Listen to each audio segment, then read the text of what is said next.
She won't let go till it's scarred. Try to breathe, but I can't, 'cause the air she feeds me is damned. Got a touch like a thorn, 'cause the girl she's hiding horns. She got blood cold as ice and a heart made of stone, but she keeps me alive. She's the beast in my bones. She gets everything she wants when she gets me alone. Selamat sore teman-teman. Kali ini kita akan berbincang-bincang ya tentang ekonomi kreatif. Nah, di samping saya sudah ada salah satu rekan saya yang bergerak memulai usahanya di ekonomi kreatif, terutama untuk daur ulang sampah. Nah, rekan saya ini Diko Andre Kurniawan. Nah, dia ini lulusan dari manajemen pendidikan UNY. Produknya itu mereknya Sawo Kecik. Nah, kita cari tahu apa sih Sawo Kecik itu. Jadi apa sih Mas Sawo Kecik itu, Mas? Sawo Kecik merupakan sebuah usaha yang bergerak di bidang upcycle sampah plastik, terutama itu sampah tutup botol sama sampah kantong kresek. Kita merubah yang semulanya sampah, kita rubah menjadi suatu produk yang memiliki nilai guna lebih lainnya. Kita produknya ada casing HP, ada tas, ada gantungan kunci, ada kalung, ada gelang, dan berbagai produk lainnya yang semuanya tentu berasal dari sampah plastik kayak gitu. Tadi upcycle ya, Mas? Dari upcycle itu kan biasanya ini kan recycle nih. Apa sih bedanya upcycle sama recycle gitu? Kalau recycle itu yang semula sampah, misal sampah A diubah lagi menjadi sampah A lagi, diubah dari produk A kan menghasilkan sampah. Nah itu di recycle menghasilkan produk A lagi. Kalau itu recycle. Kalau upcycle tuh yang semulanya produk suatu produk itu diubah menjadi produk lain. Nah, jadinya kalau di sini kan saya merubah tutup botol plastik, itu dirubah menjadi tadi ada casing, ada gelang, ada kalung dan lain-lainnya. Itu jadinya merubah dari bentuk tutup botol menjadi sebuah bentuk lain kayak gitu. Jadi memunculkan inovasi dan kreativitas baru ya? Iya, itu inovasi. Iya, inovasi sama inovasi produk. Ini kan dari lulusan manajemen pendidikan lagi kan. Nah, apa sih kenapa memilih jadi bisnismen atau mungkin jadi memulai usaha untuk daur ulang sampah? Terus apa sih yang memotivasi kok aku mau ini aja deh, nggak mau ke pendidikan atau kemana gitu? Kenapa bisnis ya?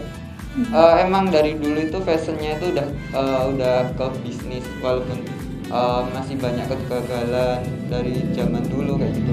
Ini udah sejak SMA itu udah coba-coba memulai sebuah bisnis lah, yang mulai dari beternak kayak gitu, beternak bebek dan lain-lain.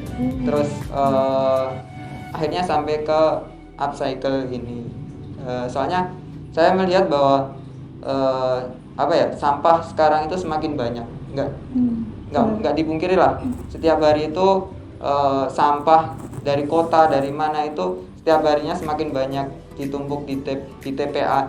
Sedangkan untuk upaya untuk mengurangi sampahnya itu masih sedikit, baik dari pemerintah, dari lembaga masyarakat, dari masyarakat umum dan lain-lainnya. Sedangkan setiap harinya sampah semakin banyak. Nanti pasti akan pasti si TPA itu nggak akan muat untuk menampung semua sampah yang dihasilkan masyarakat. Oleh karena itu saya memandang bahwa upcycle ini sebuah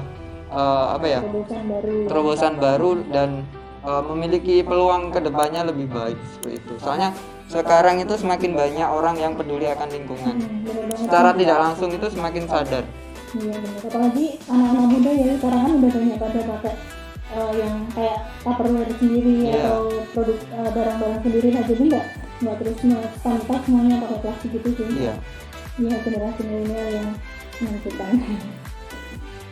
Nah, kalau kecil ini udah berdiri berapa lama sih? Terus ada kerjasama sama lembaga-lembaga atau mungkin organisasi lain gitu nggak sih untuk berdiri menjalankan bisnis ini? Berdiri sejak tahun 2019 sekitar bulan November Desember itu kalau nggak salah. Kita masih riset terkait produk yang akan kita buat. Jadinya udah ada gambaran kalau kita emang produk pertama kita itu kita mau buat casing, tapi awalnya itu enggak dari sampah plastik tapi dari sampah kayu dikombinasi ke resin. Tapi ternyata itu setelah kita riset itu udah banyak yang melakukan hal tersebut. Udah ada casing yang dari kayu dan kombinasi kayu dan resin. Terus kita berusaha mencari ide lain. Jadinya kita ada sampah lain yang lebih urgent untuk digarap daripada kayu, yaitu sampah plastik tadi. Terus kita berinovasi untuk mencoba membuat yang semula sampah menjadi casing. Itu kita masih sekitar dari katakanlah bulan Januari, Desember itu masih awal-awal kan, jadinya sekitar bulan Januari sampai Maret itu kita kita riset itu tadi bagaimana merubah sampah plastik menjadi jadi casing. Tapi berhubung ada pandemi ya pada tahun 2020 kan, jadinya kita juga terkendala. Jadi kita berhenti riset.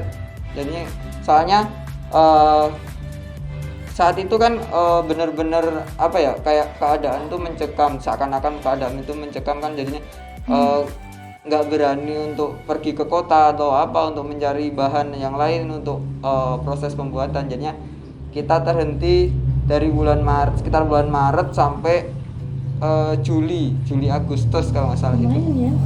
Nah, kita stop, berhenti di situ karena kita ya itu tadi ada pandemi itu. Terus kita mulai lagi sekitar bulan September itu sampai sekarang kayak gitu. Terus kita dari casing itu kita berkembang ke tadi produk-produk yang lain. Terus untuk kerjasamanya untuk pengumpulan sampah kita kerjasama sama Bank Sampah Alam Lestari. Jadinya kita sampah tutup botolnya itu kita ngambil dari sana. Terus untuk proses pembuatannya kita masih sawah kecil sendiri. Terus untuk kalau produksi tas itu kemarin saya mengajak kerjasama dengan pemuda dusun Rosutan gitu untuk proses produksinya. Sedangkan untuk penjahitannya kita kerjasama juga sama konveksi untuk proses penjahitannya kayak gitu. Terus sama kita juga bekerja sama dinas UMKM Provinsi Daerah Istimewa Yogyakarta. Kita bekerja sama untuk produk kita bisa masuk ke Bandara Nia gitu. Udah mulai sejak bulan Desember tahun 2020 itu kita udah mulai ke Nia. Keren dong. Nah, jadi Kak, ini kan masih terhitung baru ya. Emang masih terhitung baru, tapi kayaknya cukup menjanjikan juga ya. Nah, kalau untuk pemasarannya itu udah luas apa mungkin udah melakukan ekspor nih? Kalau pemasaran kita masih melalui media sosial yang paling gencar kita. Paling enak juga. Melalui Instagram sama Shopee sama Tokopedia sama Layada. Tapi masih banyak melalui Instagram sih. Tapi untuk kita masih secara organik, kita belum melakukan iklan di Instagram kayak gitu. Jadi masih secara organik untuk promosinya kayak gitu. Terus untuk ekspor itu sebenarnya udah hampir pernah ekspor sudah. Keren dong. Ke Jerman, Dubai sama Singapura itu.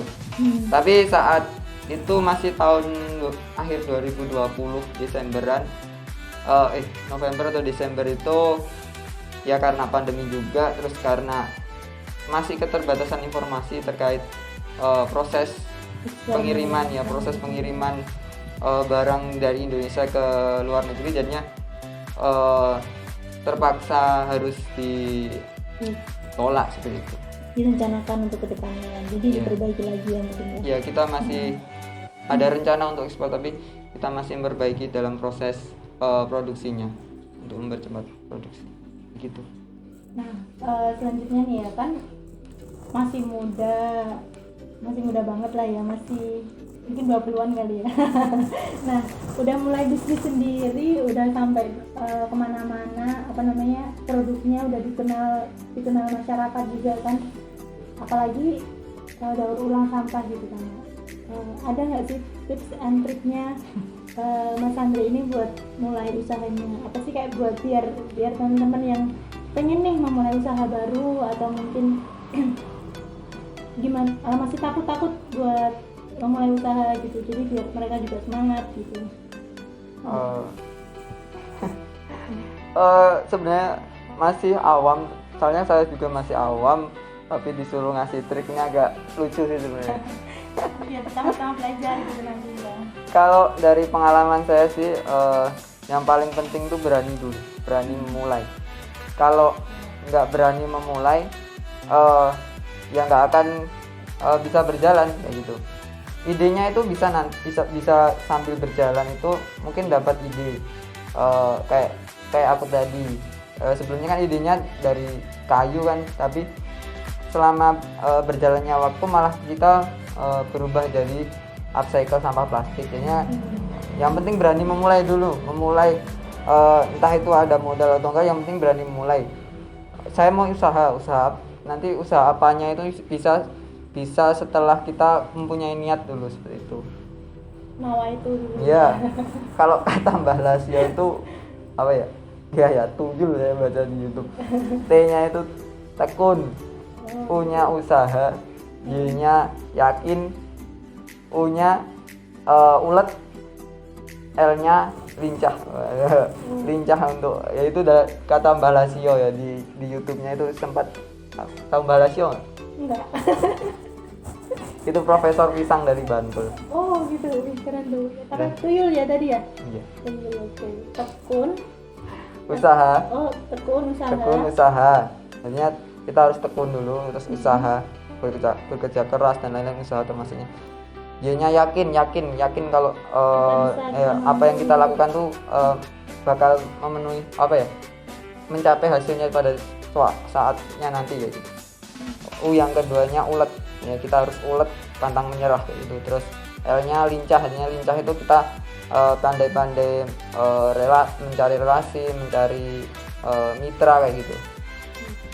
Ilmu baru banget ya, dan aku juga baru tahu nih kayak apa nih tuyul tadi ya, yang biasanya orang menganggapnya makhluk gaib gitu kan. Nah, kita bisa mengambil sisi positifnya nih kita kalau lagi. Nah, biar pada makin tahu nih gimana sih cara kita biar kalau mau beli produknya, biar ikut-ikutan kayak biar menyumbangkan kita mengapresiasi untuk daur ulangnya ini, biar makin paham, masyarakat juga makin tahu gitu. Ada sosial media atau mungkin nomor-nomor yang bisa dihubungi nggak sih? Untuk Instagram aja ya. Kita memiliki Instagram, catat ya. Sawo kecil, jadinya Sawo kecil _ itu Instagram kita. Nanti di situ udah ada beberapa produk kita yang udah kita post, dari casing, dari tas, dari gelang, dari kalung, dan ada beberapa kegiatan kita terkait hubungan kita dengan masyarakat, dengan orang-orang di sekitar kita kayak gitu. Dan di situ juga ada mengenai sampah plastik yang semakin banyak kayak gitu. Informasi seperti itu yang jarang didapat di media sosial lainnya gitu. Yang gitu. Kalau itu di marketplace-nya sama nih, kalau kecilan juga atau marketplace apa aja yang ini semuanya atau enggak? Shopee itu kita baru aktif di Shopee. Untuk Tokopedia masih belum terlalu aktif. Kita masih Shopee itu sawokecil.id. Sawokecil.id. Ya. Nanti di Instagramnya ada nomor yang bisa dihubungi ya? Udah ada, nanti di linknya itu udah langsung terpaut sama WA juga itu. Oke, iya. Nah, gimana? Jadi banyak ilmu baru ya untuk kita ketahui dan ternyata ada juga nih anak muda yang peduli dengan sampah, yang mau mengelola sampah yang mungkin yang mungkin kita tutup botol doang nih, ternyata bisa menghasilkan sesuatu yang lebih bisa. Oh ya, satu lagi yang lupa nih, tahu kecil itu artinya apa sih? Ini awal tadi ya. Oh iya, apa nanti kita Tahu taruh kecil itu berasal dari bahasa Jawa. Di tahu kecil itu buah ya. buat tahu. Misalkan gitu. Tapi itu ada filosofinya. Tahu kecil itu berasal dari bahasa Jawa, dari dua kata. Yang pertama sarwo dan kecil. Ini sarwo itu selalu membawa kecil itu kebaikannya. Kita harapkan sahabat itu selalu membawa kebaikan baik untuk lingkungan, untuk masyarakat dan lain-lain itu. Ternyata artinya cukup mendalam gitu. Oke, nah banyak banget ya ilmu yang kita dapat tadi ya dari Mas Andre sendiri. Dan kalau mau tahu produknya, mau tahu informasi yang up to date tentang cara pengelolaan sampah atau mungkin lain-lain informasi lainnya tentang sampah ya terutama, nah nanti bisa ya cek di Instagramnya yang tadi @sawokeci_ ya. Iya. Nah saya ucapkan juga makasih buat Mas Andre yang udah bersedia datang ke sini nih, kita kulik-kulik tentang produknya. Sampai jumpa. Terima kasih.